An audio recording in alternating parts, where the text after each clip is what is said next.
Well, namaste. Thank you for joining in. So this is meant to be a session on the Vishnu avatars that are concerned with the Navagrahas. Okay. So I don't have any slides, right? I don't have any handouts. I'll just speak whatever has been taught to me, whatever I know, and we'll deal with all the We'll deal with all the 9 planets and 9 Vishnu avatars that are connected with those planets. Okay, so you can ask, if you have questions, you can please ask them during the during the session in the chat box as well. So if it is, if I can answer it, I'll try to answer it as well. Okay. All right. So what happens is, the first form of devatas, okay, that Parashara describes are the Vishnu avatars. Okay. Now we need to understand what is or who is an avatara. Okay. So the avatara can be described as a deity, right, who descends to take birth in a physical body to interact on the earth. Okay. And there are certain requirements as to when you would actually worship the Vishnu avatars, as to when you would actually worship the Mahavidyas. Okay, there are Mahavidyas also who are connected to the planets, and then there are the 9 forms of Shiva who are connected to the planets. Okay, so the Vishnu avatars of the planet, they show the highest sattvic qualities of each planet. Okay, so what it means is that if you want to increase the sattvic quality of each of the grahas, then you must worship the Vishnu avatars that are that are concerned with them, that are connected with them. Okay, and what does Parashara say in the BPHS? He says that Bhagwan Shri Vishnu incarnates as the planets to uphold dharma. Okay, so who are the planets? The planets are known as the grahas. So the word graha, it actually comes from the Sanskrit word grahan, which means to possess. Okay, so the planets are those which sustain dharma through the law of karma. Okay, so what happens is that if you have done a bad action in your previous life, you'll have a bad placement of a planet, which is of course commonly known as a dosha, and then because of the dosha you suffer, right? So these planets which are there in the chart, they will make sure that that we get our share of good and bad karmas. Okay, and by doing that, the planets are upholding dharma, and that is the reason they are the incarnations of Vishnu, because we know that Vishnu sustains. Okay, we know that Vishnu sustains, and the planets, they are sustaining the world through the law of karma. Okay, so that is the reason it becomes very, very important for all of us to study the Vishnu avatars that are concerned with each planet. Okay, and Parashara Maharishi, he gives us a list of all the avatars relative to the planets, and each of these 10 avatars, we know that Vishnu has Dasha avatars. Okay, but there are only 9 planets. So the Dasha avatar, it relates to the Lagna. Okay, right, the Dasha avatar, it relates to the Lagna. Okay, that means the Kalki avatar will relate to the ascendant, because at the end of the day, the ascendant is also regarded as a planet in some schools of Jyotish. Okay, the ascendant is is regarded as the sign that eclipses you the most. Okay, so we will not go in the order of the weekdays. That means we will not start from the sun. We will not start from the sun and end with Saturn, or end with Ketu. We will go according to to the stage from where we take birth till the stage we die. Okay, so we know that every birth is a is a form of desire. Okay, and the planet that shows desire is Rahu. Okay, so it is known that it is well known in Vedanta that the seed of desire started the whole universe. Okay, it started the whole universe as well as individual incarnations on this planet. So the avatar of Rahu is the Varaha or the Sukar avatar. It is also known as the boar incarnation, right? So the story of the Varaha avatar, it begins with the earth being underwater, and Vishnu incarnated as a boar to go down into the water and lift the earth out. Okay, so after this, the earth was ready for living beings to populate, right? So this is this is not a mythology that is concerned only with only with Bharatvarsh, only with India. In other cultures as well, there is a similar creation myth of the earth coming through the waters, right? For example, if you look at the myths of Babylon, so there was this goddess named Tiamat, right, for the Sumerians. So the Sumerians, they killed Tiamat and they spread her body all over the waters and created the earth, right? And then it is also written in the Bible that in the beginning, God created the heaven and the earth, right? The earth was without form and void, and darkness was upon the face of the deep. So, and then God said, "Let there be light," and there was light. So this is this is a popular verse from the Bible. Okay. So what it shows, or what I'm trying to say, is that these verses, they actually show that that other cultures of the world apart from India, they also show that creation began with water. Okay, that is that is what I'm trying to point out, right? So Vedanta says that in the beginning there was the face of this deep water, not nothing. Okay, there are popular concepts that say that the universe came from nothing. Okay, but Vedanta says that there was this face of deep water. Okay, and this concept, it exists in many traditions, right? So the manifestation of the earth from the cosmic waters, and the waters giving birth to the earth. This is a myth that is common in many traditions, and it is not only limited to a particular geography, right? And the Bible, of course, says that we are created in God's image, just in his in his perfection, in his likeness. Okay, so this has a this has a Vedic meaning to it. I'll not go to that Vedic meaning because because this class is on the Vishnu avatars. So the Vedic view is that we are the microcosm, okay, reflecting the universe, which is of course the macrocosm, right? So in the same way the universe is created, so are we created, right? So just as the earth came from the waters, so also we live inside the womb, in the in the amniotic fluid, and when the water breaks, we are born. So this is what happens when we are born, when we when we take birth, right? So Varaha avatar, it relates to the cause of our birth as the Vishnu incarnation of Rahu. Okay, so Rahu is the planet that sustains desire, that represents all desires. Okay, and it is desire that caused us to come into this body, and it is desire that it is our desire that created all these karmas, right? All the karmas that we that we are doing, that we are undergoing, or that we will undergo, is everything is a result of desire. Okay, so this desire is the sole this desire is the sole cause of our rebirth. Okay, so Rahu, what he does is that he pulls us into a body through his desires, and the opposite end of Rahu, which is of course Ketu, represents the period of time when you are actually leaving the body. Okay, so the significance of Vishnu incarnating as the boar, it shows the desire for material creation. Okay, so Rahu represents desire, right? And more specifically, Rahu relates to relates to the desire for material creation or material desire. Okay, so we incarnate on the earth plane because we have a we have a material desire. So if our desire is for God, we will not incarnate. Okay, we will not incarnate. It is it is our desire for for material comfort, for material wealth, for material prosperity, that that brings us to the physical plane. Okay, so Rahu, in a way, it also it also represents the ahankara. Okay, because it gives ahankara is what ahankar or ahamkara is actually the sense of the I-ness. I am responsible for everything. It is I who is doing everything. So this I sense or ego, this is the negative form of Rahu that is present in all of us. Okay, so what does the mind do? It thinks about what I can get out of this situation, what I can get out of this relationship, what I can get out of this person. Okay, so what happens is that if you worship Varaha, it will take the sense of I to a larger scale. That means this ego will become more universalistic in nature. Okay, the Varaha avatar will make this ego, if you worship the Varaha avatar, the ego which we have will become more, it will become more universalistic by nature. Why universalistic? Because we are sharing this planet and with others, right? And because we are sharing, so this planet becomes a large network of people who are interacting with each other. Okay, so there is a literary piece of work which is known as Ahirbudhnya Samhita. Okay, it is also it is also a compendium on nakshatras.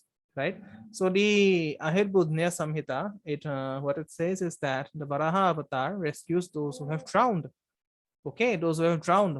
And where do you drown? You will drown in the material world.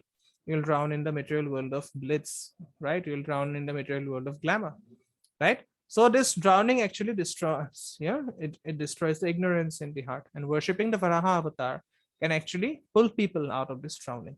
Okay.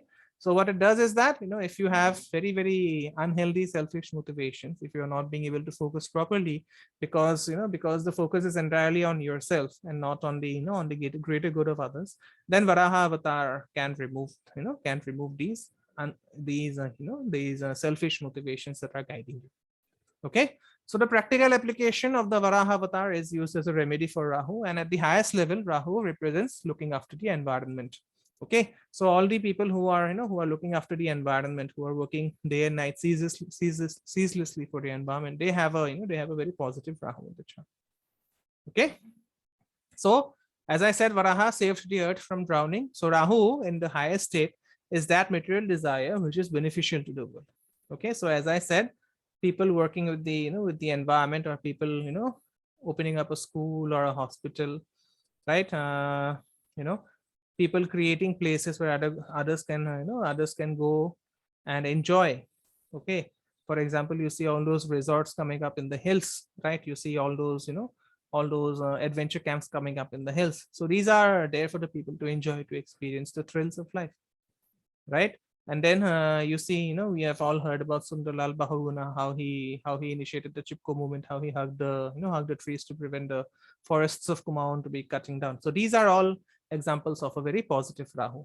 Okay, so as I said, the highest form of Rahu is saving the material world, and it is about making the world a more beneficial place. Okay, so this is the most non-selfish desire you can have, because now the desire is actually for the good of the world.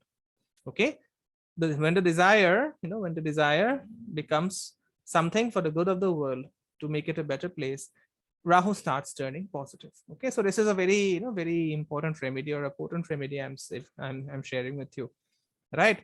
So what happens is that when we worship Rahu in the Varaha avatar of Vishnu, we actually invoke this higher energy of Rahu. Okay, so what we are doing is that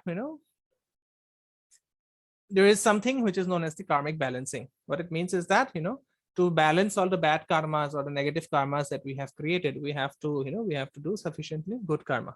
Okay, so remedies will work, right? Remedies will work only when the positive karma that is there in us, the positive karma that we have created, okay, will actually balance out the negative things that we have done in the past. This is one of the reasons why why remedies don't work for some people, because the negative karmas that they have, they are overshadowing or overpowering the positive karmas. Okay, so in astrology there is a concept called the Desha, Kala and Patra. So Desha is of course the country, Kala represents the time, and Patra is the person. So what happens is that as astrologers, we take the person, the time period, and the place all into account at the same time to give out a reading, right? So at this time on earth, okay, at this time of at this age of Kali Yuga, certain ancient remedies like offering a cow to a Brahmin, or or offering silver eggs to snake, or offering golden eggs to snakes. So these are not very practical. Okay, these are not very practical.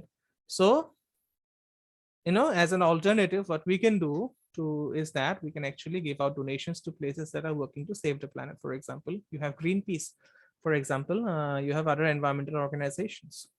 Okay, because this actually when you donate to people, when you donate to organizations working to save the planet, what it does is that it helps us to inculcate a global mentality, that we are one global community. Okay, so now in the same way, whenever we do something negative, the bad karma that we incur is also affecting the global community. So what happens is that when we are doing a remedy based on the Varaha avatar, we should try to do something to improve the global community. Okay, so as I said, the best alternative would be to make donations to places like Greenpeace or the Sierra Club, okay, and or other organizations. It could be a local organization who is working to protect nature and the earth. So these are the, these are the very practical ways to propitiate Rahu and his energy. Okay. So any, any doubt till here for the Varaha avatar?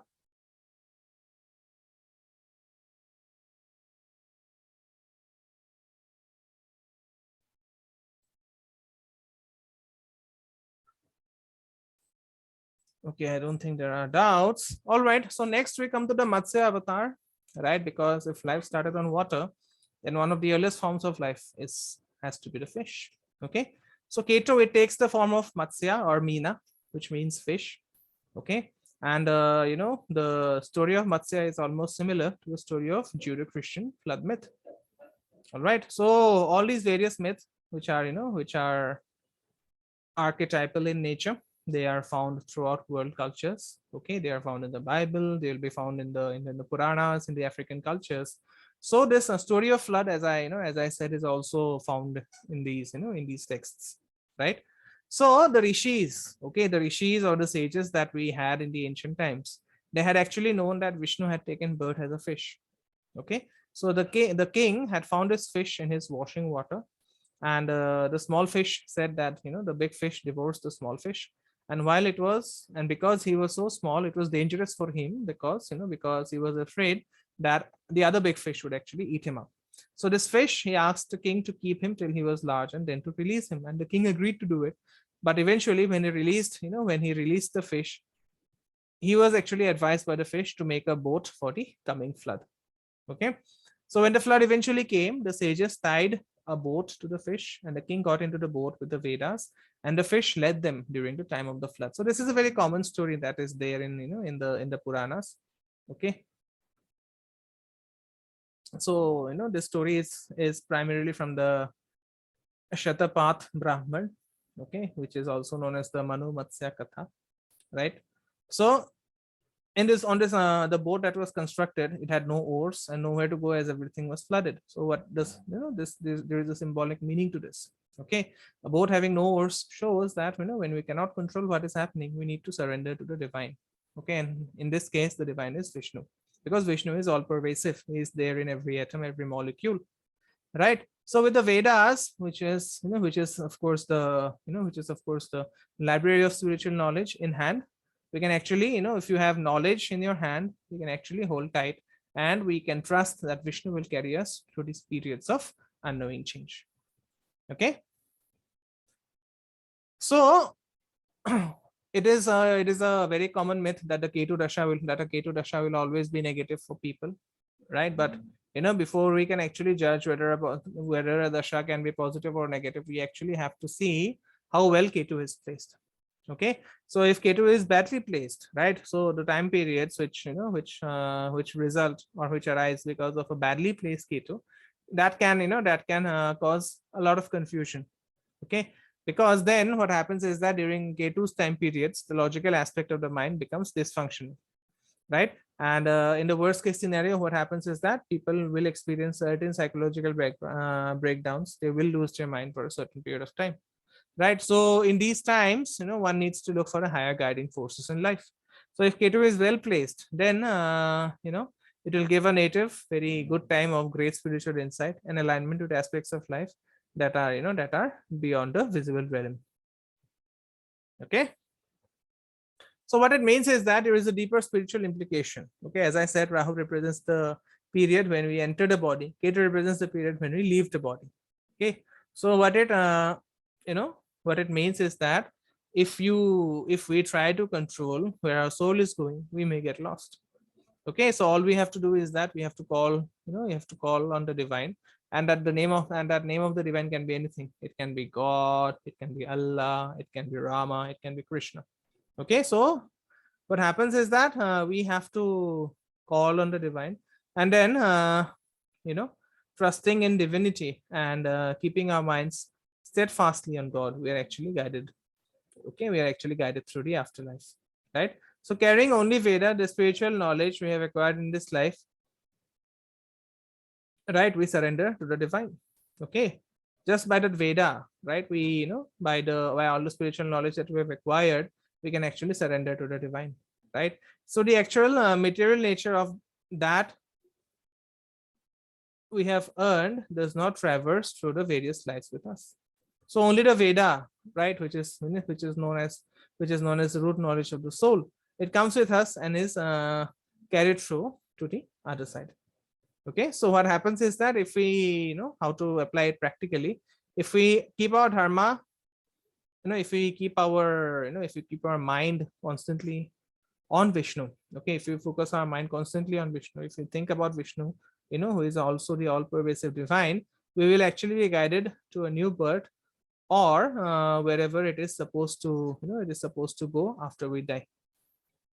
Okay, so this is according to our karma, right? So what karma says, or what the law of karma says, that even if you're having a lot of bad times, keeping a faith steadfastly on the divine, or on Vishnu in this case, we will actually be guided to a new birth, or we will be actually guided to some better circumstances. Okay.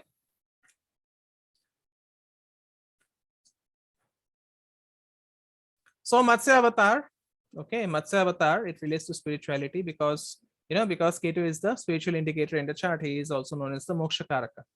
Okay, so it shows the nature of offering our soul to the omnipotence of God. What is omnipotence? It means all power, all powerful. Okay, so if you think that only you are in control, that means if you're ahamkara, or the I sense things that only you are in control, then you are denying the omnipotence. Okay, so it will not work if you say that, okay, God, I offer myself to you in 1 hour, but the rest is all in my hands. No, it does not work that way. Okay, so what Ketu teaches us is that we have to fully offer ourselves. Okay, we have to fully offer ourselves, not just physically but mentally, at the level of our soul, right? And offering happens only at the level of our soul, because then we are not concerned about the gains that are coming from the offering. Okay, we don't expect the other one to give it back. All right, so we have to offer our full selves to the divine, which is also known as the Atma Nikshepa. Okay, because so that the divine can fully guide us. Okay, so this is again very, very important. You should not have anything, right? You should not have anything of whatever you have as you should not have anything of whatever you have as your own creation. Never think that you have created the life that that you are living. It's because of all the all the karmas that are flowing in. Okay, it could be the good karmas, it could be the bad karmas. Okay, so Atma, as I said, Atma Nikshepa, it means that offering ourselves to the divine so that the divine can guide us. Okay, so the Ahirbudnya Samhita, it compares the path of surrender, which is also known as the Sharanangati, to a boat where the pilgrim climbs in and sits, allowing the boatman to row. So in this way, this Matsya avatar allows us to let go of the oars of life and be guided. Okay, so as I said, Matsya avatar represents the highest form of Ketu, the spiritual exaltation of Ketu. Okay, so Ketu, as I said, it shows our spiritual perception as well as our general nature of perceiving. Okay, so because Ketu does not have a head, what it means is that this is some internal perception that we are speaking about. Okay, when Ketu is weak, or if Ketu is badly placed in the chart, there would be problems like fundamentalism. Okay, all the terrorists that you see, they have a very badly placed Ketu. Okay, closed-mindedness, that means the person is not open to new thoughts, new ideas. The person is not open to understanding new ways of perception of life. Okay, so to see whether Ketu is well placed or badly placed, there are certain qualities that that you must look for in a person. Okay, the person must be open-minded, the person must have an expansive view of things, and the person must be easily able to see and understand new ideas by perceiving the unity of all creation. Okay, so what happens is that if you want to have an open-minded or tolerant level of understanding towards yourself, towards others, worshipping the Matsya avatar is very, very essential.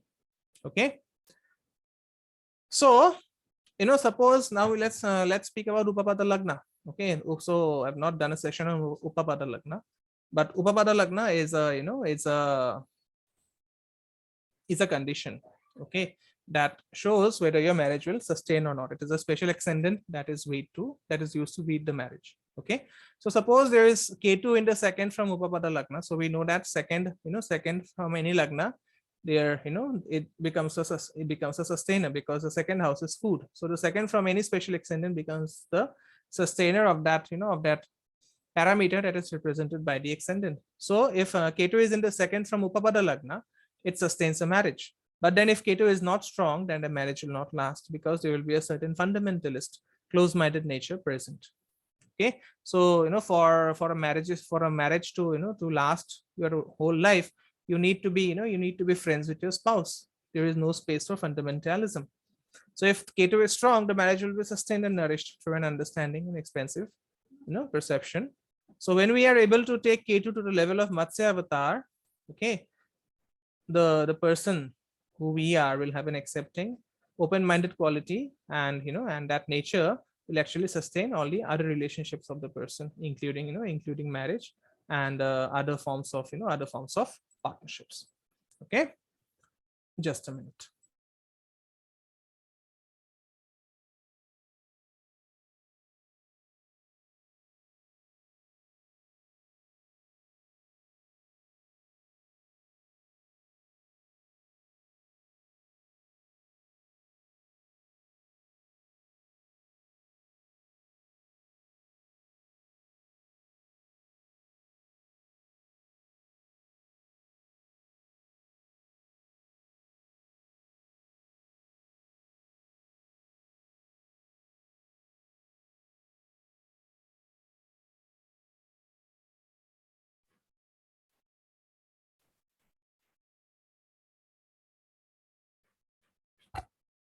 Just a minute, I'm having some issues here.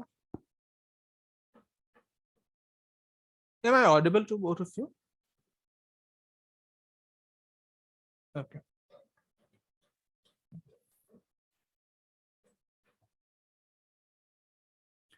So then,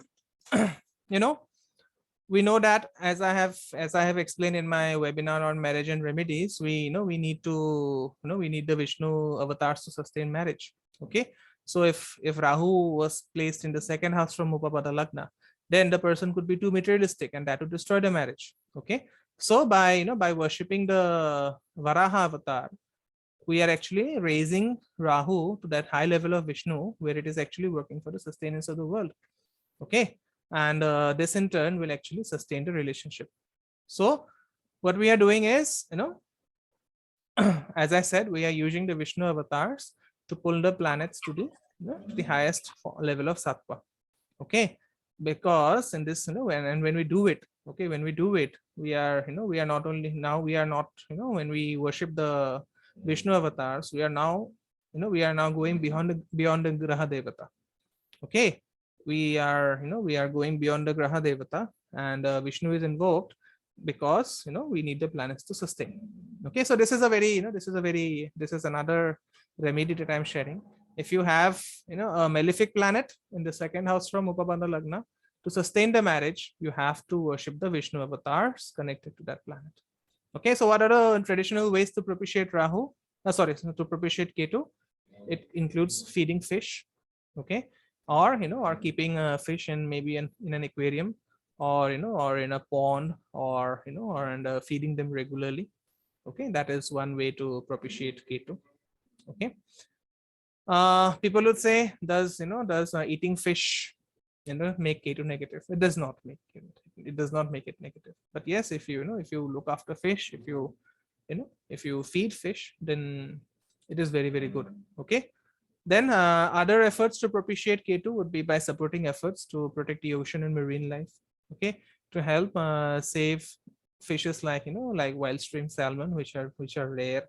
Okay, and then there are there are initiatives that that clubs routinely take place and routinely take up. For example, the Sierra Club's Marine Fish Conservation Act, or the Clean Water Initiatives. Okay, so there are organizations that are working directly for the for the welfare of the fishes. So donating to these organizations can actually help you to propitiate. Okay, so as we discussed, Varaha, it has the focus of uplifting the material world, right? Matsya, on the other hand, it is about the spirit and the improvement of one's spiritual karma. And to improve one's spiritual karma, practicing surrender is the key element. Okay, you have to surrender to a higher authority, to a force that is greater than you. Okay, people often become very, very calculative by nature. Okay, people often become very calculative by nature. You know, they think that they can control they can control each and every aspect of life that they are in. What will happen if this happens? What will happen if that happens? But at the end of the day, the universe, we must understand that the universe has better ways of sustaining us. Okay, the universe has far greater ways of of working for our good than we can hardly imagine. Okay, so there is a question: is this why Ketu also works good in Pisces or the 12th house? No, exactly, not exactly, because for Ketu to be in the 12th house, the person will be very eager to get moksha. Okay, but Ketu having a very sharp cutting energy, it will actually try to create roadblocks towards moksha. Okay, Ketu is bad in Pisces. Pisces is of course known as the it is known as the Mula Trikorna of Ketu, but Ketu does not act very good in Pisces for because Ketu is an Agni Graha. The tattva of Ketu is Agni. So Ketu is best when it is placed in the fire signs. That means in Aries or in Sagittarius or in Leo. Okay, that is my understanding of it. So any other doubt for Ketu or for Matsya?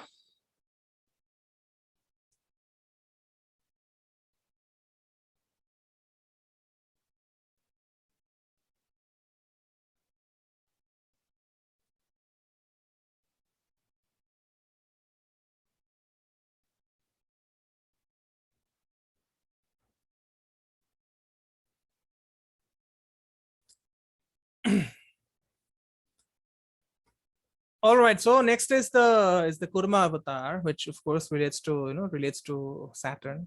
Okay, so the word Kurma, it actually comes from the word karma. Okay, or rather one can say that the word karma, it comes from the word Kurma. Okay, so Kurma, the meaning of Kurma is turtle, and this avatar appeared when the Samudra Manthan, or the churning of the ocean of milk, was taking place. Okay, so as the myth follows, right, the churning of the ocean of milk, the Samudra, right, it began with 54 gods, okay, who are the devatas, and 54 demons, who are the asuras. So these 54, they represent the devas, or the 54 gods, they represent the good qualities, and the asuras, or the demons, they represent the bad qualities. So 54 plus 54 becomes 108. That is the reason why 108 has a lot of significance in Hinduism. Okay, so the devas, they decide to churn the ocean of milk. Okay, and on a on a macrocosmic level, or on a universal level, the ocean of milk is the Milky Way in the sky. Okay, and the 54 devas and the asuras are the are the 108 divisions of the sky as seen in the Navamsha. Okay, because Navamsha is known as the 9th division, right? So I have we have discussed in the Jyotish class, right? We have discussed in the second class that the sun rules half a year, which is known as Ayana. Okay, and Saturn rules one whole year, which is known as the Sama. Right? So it takes the it takes the sun 1 year, or 108 Navamshas, to go all the way around the 360 degrees of the of the zodiac. Okay. Yeah, so as I was saying, it takes because it takes the sun 100, it takes the sun 1 year. So what it also means that it will take the sun 54 Navamsha. It will take the sun 54 number of Navamshas to go through an ayana. That means from one solstice to the other solstice, right? So we know that there are two types of ayana. One is the Uttara ayana and the other is the Dakshina ayana. So as we can see, half of this time is spent in a southern course in the time of the asuras. That is the Dakshina ayana, and the other half is it's spent in the northern course in the time of the devas. That is the Uttarayana. Okay, and the one who turns this time, okay, the one who turns this time to allow the sun to go from to go through the 108 Navamshas, the turning of time is actually connected to Saturn. Okay, so astronomically, this becomes the churning of the cosmic ocean, or rather the churning of the Milky Way. right? And on an internal level, this is represented by our good and bad qualities and our consciousness. Okay, so what is the consciousness? The Milky Way is the consciousness. Okay, and we know that to churn the ocean of milk, the Devatas and the Asuras, they put a mountain in the middle to act like the churning rod, and they used the snake Vasuki to churn the milk of the Milky Way to get the nectar of immortality, which is also known as Amrita, right? So on the macrocosmic level, this mountain that the Devas and the Asuras put to, as the pole, right? So this mountain represents the pole star, okay, with the zodiac turning through the sky. So I've explained this during the class on Vedic astrology. Okay, the mountain is the pole star with the zodiac turning through the sky, and the sun going back and forth to the Devas and the Asuras by churning our lives. Okay, so on a microcosmic level, this snake or or Vasuki, it represents the Kundalini energy, and the mountain, it represents the Sushumna Nadi. Okay, so the Sushumna Nadi is the central axis that runs through the body, that represents balance. Okay, so the Devas, they represent the right and the left channels, which are hot and cold. Okay, and when we churn the consciousness with the central mountain, okay, which is also known as the Sushumna Nadi, we seek that which is beyond death. That means we seek Amrita, right? So there are three types of nadis. One is the Ida Nadi, then the other is the Pingala Nadi, and the central Nadi is known as the Sushumna Nadi. This comes from the yogic texts or the Yoga Sutras of Patanjali. So when all these three things are balanced, okay, when the Ida, Pingala, and the Sushumna, they are balanced, we go beyond death. Okay, and how do we go beyond that? By getting the elixir of life, which is known as Amrit. Okay, so coming back to the story, when the mountain was first put into the ocean, it would not turn. So what Vishnu did was that it took the form of Kurma, or a turtle, underneath the mountain, so that it would be able to churn on the top of something. Okay, so this churning on the top of the tortoise is the churning of our karma. Okay, again, on a macro level, this will happen as the sun moves through the sky, and time will naturally ensure that all karma gets fulfilled, because time is the greatest destroyer. Every time a child is born, we rejoice little realizing that at one point of time the child would die by becoming an old man, or the child might die in midlife by catching a disease, or in the form of some accident. Okay, so time is something that consumes everything and everyone. Okay, so on the internal level, our spiritual practice can churn out karma more quickly. Okay, that is the reason why it so happens that if you take up a spiritual practice, all the bad things start happening more suddenly. Okay, have you seen that? If you start some spiritual practice, certain bad things will start happening, because the karma that was supposed to get churned, say in the next 5 years, gets churned almost automatically or almost immediately. Okay, and who represents the negative accumulated karma? It is Saturn. Okay, because Saturn is the dukkha karaka, right? So Saturn, being the dukkha karaka, it represents all the negative accumulated karma that needs to be experienced or burnt. Okay, and whether we agree or not, it is suffering that always takes people to spirituality. That is the reason Saturn is also the karaka for spirituality, because you cannot be spiritual unless and until you don't suffer. Okay, only when you suffer you become more spiritual. Okay, because what happens is that once we begin to suffer, we try to burn our negative karmas, and that burns down the suffering. Okay, so what happens is that when we begin spiritual practice and we start working with the Kundalini energy, we start churning our consciousness and working through our negative karma. So as I said, because Saturn is the main planet concerned with suffering, so Saturn is actually the foundation and support of all spiritual practices. Okay, that is the reason conjunctions of Saturn and Ketu, because Ketu is the moksha karaka and Saturn is the karaka for spirituality. It is considered to be a great spiritual combination. Okay, so Saturn also sets the stage so that we can begin the churning. I had actually explained in one of my previous videos as to what Saturn wants you to do, or what Saturn is trying to tell you. Okay, so Saturn actually leaves us very, very vulnerable, as I had mentioned in my previous video. Okay, the video is there on YouTube. I suppose it was uploaded the day before. So Saturn actually makes us very, very vulnerable so that we can begin the journey. Okay, we are, Saturn is also the karaka for loneliness. Okay, it makes us all alone. It cuts off people, it cuts off relationships. That is the reason Saturn Dasha is so very feared. Okay, so Saturn is connected to the apana vayu, or the grounding energy. Okay, so what Saturn does is that he grounds the root chakra so that energy can turn and form, and from there spiritual growth starts to happen. Okay, so the Kurma avatar, it actually represents the proper burning up of our bad karma. Okay, and if there is a lot of suffering for someone, then the astrologer can actually recommend that person to start worshipping the Kurma avatar. Okay, so what are the ways to to burn up bad karma? Right, by doing tapasya. Okay, by doing certain remedies that are prescribed either by the astrologer or by some saints, and then by practicing spirituality.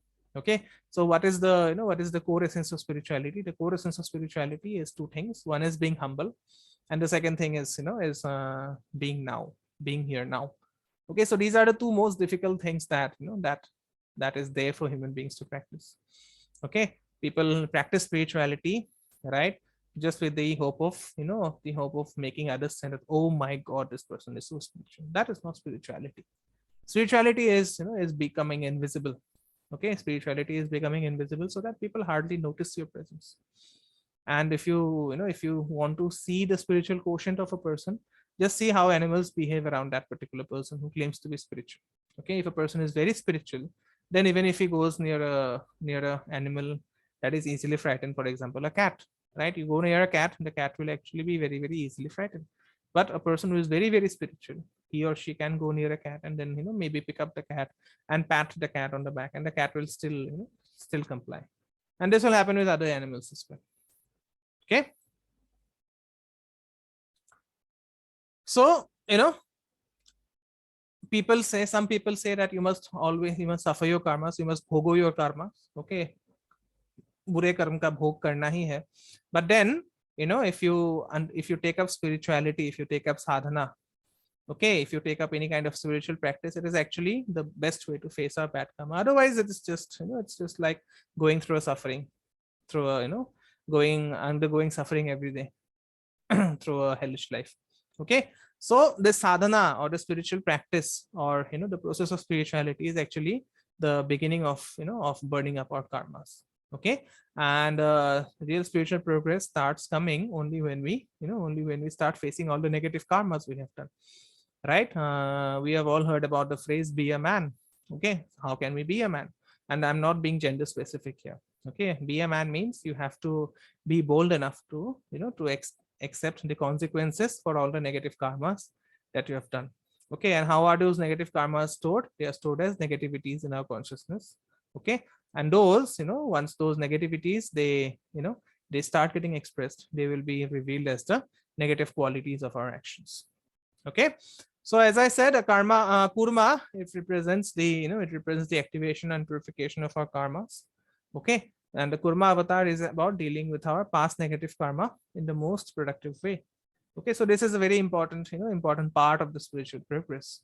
All right, so you have to be your life should not be filled with misery if you are dealing with negative karma. Okay, so Saturn is Saturn as the Kurma avatar. It allows us to start dealing with the negative of our life in a way that we can actually digest and turn it into something better by churning it. Okay, and Saturn it has a reputation of making someone very, very harsh because it brings bad experiences in life. Okay, and there is a way to deal with bad experiences. Bad experiences are the best when they when they humble us, when they make us better people. Okay, your experiences should never make you bitter. Your experiences should always make you better. Okay, so a bad experience can become the best for you whenever they humble you, or whenever such an experience makes you someone better. Okay, a bad experience is not meant to make one hard-hearted and harsh. Right, so what the Kurma avatar does is that it brings the moving force to break up blocked and stagnant energy. Okay, so suppose there is Saturn in the second house from Upapada Lagna. What happens is that there may be a lot of obstacles that are coming up from from past life karma that can break the harmony between partners. Okay, and if you are if you are If you are in a relationship because you are, you are more focused on dealing with the partner's problems, then such a relationship is always unsustainable in the long run. Okay, so the ways to sustain a relationship, if Saturn is there in the second house from the Lagna, is to involve growing and achieving. That means the couple must find out ways on how to grow together, on how to learn together, on how to achieve together. Okay, it will also involve learning from past lessons. It will also involve taking taking new spiritual learnings together and progressing in this way, maybe doing sadhana, and maybe maybe burning up the negative inner negativities. Okay, so what it does is that if these practices are undertaken, it creates a solid foundation for the sustenance of a relationship. Okay, and don't one should never be bogged down by the problems that come in a relationship, because as I said, suffering is the sole criteria for any spiritual growth. And the more there are problems in any relationship, the more spiritual growth there will be for both the couples. Okay, so Saturn, taken to the level of Vishnu by being worshipped as the Kurma avatar, is all about turning our negative karmas into positive. Okay, all right, any doubt till here?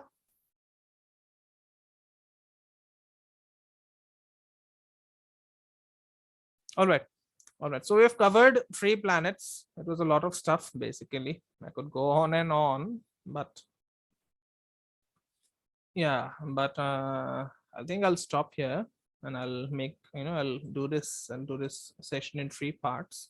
So we are done officially with part 1.